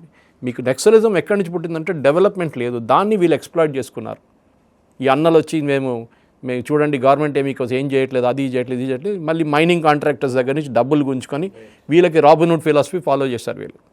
కానీ డెవలప్మెంట్ ఏ రోజు వచ్చిందో, కమ్యూనిటీ సెంటర్స్ కడుతున్నారు, స్కూళ్ళు కడుతున్నారు. ఇప్పుడు దాంతో నక్సలైట్స్ మూమెంట్ మొత్తం. దానికి మీరు మల్లోజీ వేణుగోపాల్ వాళ్ళ స్ట్రాటజీ చూడండి, డాక్యుమెంట్లో వాళ్ళు కూడా మాట్లాడారు దీని గురించి. వాళ్ళ వితిన్ సిసి మెంబర్స్లోనే చాలా మటు ఇప్పుడు 12 మందే ఉన్నారంట. ఒక టైంలో 42 మంది ఉండే సీసీలో, ఇప్పుడు 12 మందే ఉన్నారంట. దాంట్లో అందరు ముసలోళ్ళు. సో ఎవరు ఉంటారో రేపు లేటర్ ఇజ్రాయెల్ పాలసీ లాగా అయిపోతుంది. ఇజ్రాయెల్లో హెజ్బుల్లా చీఫ్ ఇవ్వడానికి అనగానే వాళ్ళు వెళ్ళి కొడతారు వాళ్ళు. ఇక్కడ పోలీసులు కూడా అదే చేస్తున్నారు. హిద్మాని నవంబర్ 30th లోపల ఫినిష్ చేయాలని చెప్పి అమిత్ షా గారు చెప్పారంట. నేను ఎక్కడ చూడలేదు ఆ స్టేట్మెంట్, కానీ ఒక ఆర్డర్ ఇచ్చారంట. అంటే మార్చ్ 2026కి అయితే కంప్లీట్ ఎరాడికేట్ చేయాలి. కానీ హిద్మా కేసులో స్పెసిఫిక్లీ నవంబర్ 30 ముందు కొట్టాలని చెప్పి పోలీస్ ఆఫీసర్స్కి ఛత్తీస్గఢ్, మహారాష్ట్ర అండ్ ఆంధ్రప్రదేశ్ పోలీస్ ఆఫీసర్స్కి సిఆర్పిఎఫ్కి ఆర్డర్ ఇచ్చారు. అది చాలా క్లియర్గా 12 రోజుల ముందే ఫినిష్ చేసేసారు వీళ్ళు, టార్గెట్ డేట్ ముందే. సో మీరు డెవలప్మెంట్ ఏ రోజు తీసుకొస్తారో విలేజెస్కి, ఏ రోజు మీరు చిన్న ఇప్పుడు నల్లమల వైపు ఎందుకు లేదు చెప్పండి. నల్లమల ఒక టైంలో నక్సలైట్ హైడౌట్ ఉండే, మీకు అందరు తెలుసు, మన అందరికి తెలిసింది అది. కానీ అక్కడ ఎందుకు లేదు వాసుదేవన్ గారు? మొత్తం వైపౌట్ చేసేసారు నల్లమల నుంచి. ఎందుకంటే చెంచు ట్రైబ్స్ని తీసుకొని వీళ్ళు వాచర్లుగా మిగతా దానికి ఉద్యోగం ఇచ్చారు వాళ్ళకి. సో వాళ్ళు అటుపక్కన వెళ్ళట్లేదు. ఇప్పుడు అది అన్నీ పక్కన పెట్టండి. ఒక ప్రశ్న చాలామంది నా దగ్గర అడుగుతారు, సురేష్ గారు మీరు కేరళ నుంచి కదా, first communist elected government in the world EMS Namboodiripad government కేరళలో వచ్చింది. అక్కడ నక్సలైట్ మూవ్మెంట్ ఎందుకు లేదు? వెస్ట్ బెంగాల్ నుంచి నక్సలైట్ మూవ్మెంట్ స్టార్ట్ అయింది. నక్సల్ బారీ అని చెప్పి ఒక విలేజ్ నుంచి స్టార్ట్ అయింది. మళ్ళీ అక్కడ ఎందుకు లేదు నక్సల్ మూవ్మెంట్? వెస్ట్ బెంగాల్లో లేదు, కేరళలో లేని ఇది బీహార్, జార్ఖండ్, మధ్యప్రదేశ్, ఛత్తీస్గఢ్, మహారాష్ట్ర, తెలంగాణ, ఆంధ్రాలో ఎట్లా వచ్చింది? ఎందుకు అని అడుగుతున్నారు. ప్రశ్న కరెక్టే. ఎందుకంటే ఈ states specially Kerala and west Bengal communist వాళ్ళు ఉన్నప్పుడు కూడా ల్యాండ్ రిఫార్మ్స్ మొదలుపెట్టారు. అంటే ఎవరి దగ్గర 1000 ఏకర్లు ఉంటే వాడి దగ్గర ల్యాండ్ గుంజుకొని ల్యాండ్ సీలింగ్ యాక్ట్ పెట్టి చిన్న అందరు ఏం చెప్తారు, ఇది పంటలు చేస్తున్న వాళ్ళకి, ఫార్మర్స్కి, మిగతా వాళ్ళకి 2 ఏకర్లు 3 ఏకర్లు 1 ఏకర్ ఇచ్చేసారు. వాళ్ళు దాంతో వాళ్ళ నడిపించుకున్నారు ఆ జీవితం వాళ్ళు దాంతోనే. సో పొలాల్లో పనిచేసి ఏమైనా పనిచేసి వాళ్ళ సొంతం వచ్చినప్పుడు వాళ్ళు నక్సలైట్ మూవ్మెంట్ వైపు వెళ్ళరు. మీరు అది ఇవ్వకపోతే నీ ప్రాబ్లం వస్తుంది. దాన్ని చాలా మటుకు సక్సెసివ్ కాంగ్రెస్ గవర్నమెంట్స్, అది మీరు బీహార్ కానివ్వండి, మీరు ఇప్పుడు కాదు మనం బిఫోర్ 2000 మాట్లాడుతున్నాం మనం, అది కాకుండా మధ్యప్రదేశ్ కానివ్వండి, మీరు ఈవెన్ ఛత్తీస్గఢ్ కానివ్వండి అండ్ ఆంధ్ర వైపు కూడా మన తప్పులు ఉన్నాయి, మనం చేయలేదని కాదు. We never allowed develop. Agency ఏరియాలో అందుకు నక్సలిజం ఉంది ఇప్పుడు లేదనుకోండి, తగ్గిపోయింది అనుకోండి చాలా మటుకు. అక్కడ కూడా ఇదే ప్రాబ్లం. ఎక్కడెక్కడ మైనింగ్ ఉందో అక్కడ నక్సలైట్స్ ఏమంటున్నారు, అక్కడున్న లోకల్స్ దగ్గర చూడండి, ఇది అంతా మీదే, వీళ్ళు తవ్వి తీసుకెళ్ళిపోతున్నారు, మీకు 10 పైసలు ఇవ్వట్లేదు. జార్ఖండ్లో చూసారు కదా అదే ప్రాబ్లం, మైనింగ్. బీహార్లో మైనింగ్, మధ్యప్రదేశ్లో మైనింగ్, ఛత్తీస్గఢ్లో మైనింగ్ ప్రాబ్లం. ఈ మైన్ వాళ్ళు తీసుకెళ్ళిపోతున్నారు, మీకు 10 పైసలు ఇవ్వట్లేదు. అది వేదాంతం ఉండొచ్చు, ఎవడైనా ఉండొచ్చు, చూడండి అంటున్నారు. తుపాకీ పట్టుకుంటారు, వాళ్ళ మీద బెదిరించి వాళ్ళ దగ్గర డబ్బులు గుంజుకుంటే వాళ్ళని కొన్ని ఒక్క అటాక్ కూడా వాళ్ళ మీద చేయరు. అప్పుడప్పుడు ఒక జేసీబీని తగలబెడతారు అంతే వాళ్ళు. ఇది వీళ్ళ స్ట్రాటజీ ఉండే. కానీ విత్ హిద్మా ఐ థింక్ ఇప్పుడు ఆల్మోస్ట్ ఫినిష్ అయిపోయింది అజయన్ గారు. ఇంకా వీళ్ళకి బైక్ రావడానికి ఛాన్సే లేదు. ఇంకా ఇవాళ పొద్దున ఒక ఎన్కౌంటర్ జరిగి ఇంకా 8 మంది చనిపోయారు ఇవాళ ఆంధ్రప్రదేశ్ వైపు. సో డెలిబరేట్గా కంకేర్ నుంచి ఇటువైపు నుంచి మన ఏం చెప్తారు సుక్మా నుంచి బస్తర్ నుంచి వాళ్ళని తరిమికొట్టి ఇటువైపు తీసుకొస్తే డెఫినెట్గా వాళ్ళందరూ మారేడుమిల్లి వైపు వస్తున్నారు. అక్కడ tri junction of Maharashtra, Telangana and Andhra ఉంది. ఇక్కడే ఎన్కౌంటర్లు అంతా జరుగుతుంది. మహారాష్ట్ర వైపు వెళ్ళలేకపోతున్నారు. అక్కడ ఫడ్నవీస్ గారు గడ్రిచోలికి వెళ్ళి ఫౌండేషన్ స్టోన్లు వేశారు. ఆలోచించండి, ఒక ముఖ్యమంత్రి అక్కడ ఎప్పుడు వెళ్ళలేదు. ఇక్కడ కూడా సుక్మాలో వాళ్ళ డిప్యూటీ చీఫ్ మినిస్టర్ వచ్చారు, ఛత్తీస్గఢ్, ఆయన పేరు మర్చిపోయాను నేను. ఆయన వచ్చి సుక్మా వాళ్ళ అమ్మతోని ఒక అపీల్ చేయించారు, కొడుకు ప్లీజ్ సరెండర్ చేయరా, ఎన్ని రోజులు అడవులు ఉంటామని చెప్పి. ఆయన పట్టించుకోలేదు. సుక్మాలో హిద్మా వాళ్ళ మదర్తోని అపీల్ చేయించారు. Deputy chief minister Sunil Sharma ఆయన అపీల్ చేయించారు. చెప్పారు హిద్మా వాళ్ళ అమ్మగారితో మెసేజ్ పంపించారు, సరెండర్ చేయను, మిమ్మల్ని చూసుకుంటాం. ఇప్పుడు చూడండి మలోజీ వేణుగోపాల్ కానీ ఎవరైనా కానీ వాళ్ళ ఐరనీ అంటే ఇప్పుడు వాళ్ళు బ్రాండ్ అంబాసిడర్ అయిపోతున్నారంట లాయిడ్స్ ప్రాజెక్ట్ ఎక్కడ గడ్రిచోలీలో. ఇదే కంపెనీల మీద దాడి చేసిన వాళ్ళు వీళ్ళందరూ ఇప్పుడు వాళ్ళు దాని రిప్రజెంటేటివ్ అక్కడ ఉద్యోగం కూడా ఇస్తున్నారు వాళ్ళకి. దాని కాకుండా డబ్బులు ఇస్తున్నారు. ఇల్లు 2 bedroom లాగా ఒక కాలనీ కట్టించారని చెప్పి నాకు ఒక సీజన్ రిపోర్టర్ నాకు చెప్పారు, సీనియర్ రిపోర్టర్, అంతా ట్యాకిల్ చేస్తున్నాను. వాళ్ళ కాలనీలు కట్టిస్తున్నారు, 2 bedroom house లాగా కట్టిస్తున్నారంట, ప్రొటెక్షన్తో సహాయిస్తున్నారు వాళ్ళని. సో డెఫినెట్గా ముందున్న 60s, 70s, 80sలో ఉన్న నక్సలైట్ మూమెంట్ కంప్లీట్గా అయిపోయింది. దాని ఫిలాసఫీ అయిపోయింది. వాళ్ళే అంగీకరిస్తున్నారు. వాళ్ళ సీసీ కమిటీలో జరిగిన డిస్కషన్ గురించి అన్ని బయటకు వచ్చిన న్యూస్లోనే ఇది ఆర్మ్డ్ రివల్యూషన్ ఇంకా నడవదు. క్యూబాలో పోయింది, మిగతా ప్లేస్లో పోయింది, రొమేనియా పోయింది, పోలాండ్ పోయింది, ఎక్కడని చూడండి పవర్ ఫ్లోస్ ఉన్న బ్యారెల్ దగ్గర అని చెప్పిన కాన్సెప్ట్ పోయింది. ఇప్పుడు it flows from the ballot అని చెప్పి ఇప్పుడు తెలిసిపోయింది వీళ్ళకి. ఇటువైపు వచ్చి ఉండండి, బాగుంటారు. ఈ నక్సలైట్ మూవ్మెంట్ అంతా పక్కన పెట్టండి, డెవలప్మెంట్ జరగాలి, అందరూ అగ్రీ చేస్తున్నాం. వాళ్ళ వైపు నుంచి కూడా అగ్రీ చేస్తారు, మనం కూడా అగ్రీ చేస్తున్నాం. ఫైనల్గా చెప్పండి, ఈ మూమెంట్ ఇక ముందు కూడా ఉండే సూచన కనిపిస్తుంది మీకు? మూమెంట్ ఇంకా ముందు కూడా లేదు. ఐ థింక్ ఆ మార్చ్ 30th డెడ్ లైన్ కన్నా ముందే ఫినిష్ అయిపోతుంది. మిగతా ఉన్న సీసీ మెంబర్లు అదర్ నేపాల్కి వెళ్ళిపోయి అక్కడ దాచుకుంటారు, లేకుంటే సరెండర్ అవుతారు, లేకుంటే వాళ్ళకి తెలుసు వాళ్ళతో ఏం చేస్తారు పోలీసు వాళ్ళని. అండ్ లోవర్ లెవెల్లో మాస్ సరెండర్లు నడుస్తున్నాయి. 600 మంది ఇక్కడ, 300 మంది అక్కడ సరెండర్ నడుస్తున్నారు. సో లోవర్ లెవెల్ అంతా గాయమైపోతున్నారు. వీళ్ళకి గార్డ్స్ లేరు ఇప్పుడు. వాళ్ళని సీసీ మెంబర్స్ని వాళ్ళని ప్రొటెక్ట్ చేయడానికి గార్డ్స్ లేరు. రిటైన్ చేయడానికి వాళ్ళు కష్టపడుతున్నారు, రిటైన్ చేయలేకపోతున్నారు వాళ్ళు ఎవరిని. సో కంప్లీట్గా మిడ్ లెవెల్, బాటమ్ లెవెల్ మొత్తం గాయమైపోయింది. సో సీనియర్ లెవెల్లోనే ఉన్నారు. వీళ్ళు ఎన్ని రోజులు ఉంటారో అది కూడా మనకు తెలియదు. ఏ రోజైనా పొద్దున్న ఒక న్యూస్ రావచ్చు, ఇంకా 2 కమిటీ మెంబర్లు పోయారని చెప్పి. రైట్ సార్, సురేష్ గారు, థ్యాంక్ యూ వెరీ మచ్. చూసాం కదా, కోల్డ్ స్ట్రైక్ నుంచి హిడ్మా ఎన్కౌంటర్ దాకా చాలా ఆసక్తికరమైన విషయాలు. ఎందుకంటే కోల్డ్ స్ట్రైక్ నెసెసిటీ ఏంటి, అది కనుక టేకప్ చేస్తే వచ్చే ప్రయోజనం ఏంటి, ఇవన్నీ కూడా వివరించారు. ఎక్కడ మనం కోల్డ్ స్టార్ట్తో మరితే కోల్డ్ స్ట్రైక్ దాకా వచ్చాం. ఆ ఇంటిగ్రేషన్ ఉండాలి అమాంగ్ ది మిలిటరీ ఫోర్సెస్ అని చెప్పి భారత సైన్యంలో navy, air force and army, ప్రధానంగా ఆర్మీకి ఎయిర్ ఫోర్స్కి మధ్య దాంతో ఉండే ప్రయోజనాలు చెప్పారు. నెక్స్ట్ హిడ్మా ఎదుగుదల, అలాగే హిడ్మా పతనం ఎందుకు జరిగింది అంటే విపరీతమైన హింసని ఎందుకో హిడ్మాని అనుసరిస్తూ వస్తున్న సమాజం కూడా అంగీకరించలేదు అనే మాట కూడా వినిపిస్తుంది. సరే, పోలీసులు వాళ్ళ ఎత్తుగడలు దాంట్లో భాగంగా అతను ఎన్కౌంటర్ జరిగింది అనేది వాస్తవం. రేపటి నుంచి పౌర హక్కుల సంఘాలు ఇవన్నీ బయటకు వస్తాయి కూడా, ఎలాగో ఇప్పటికి వచ్చి ఉండాలి. ఏమైంది, నిజ నిర్ధారణ వేదికలు కోరటం ఇవన్నీ జరుగుతాయి. బట్ హిడ్మాని వదిలేయకుండా ఎందుకు కాల్చారనే దానికి సంబంధించి సురేష్ గారు చెప్పిన ఆసక్తికరమైన ఆన్సర్ వింటే కనుక ఎవరికైనా గూస్ బంప్స్.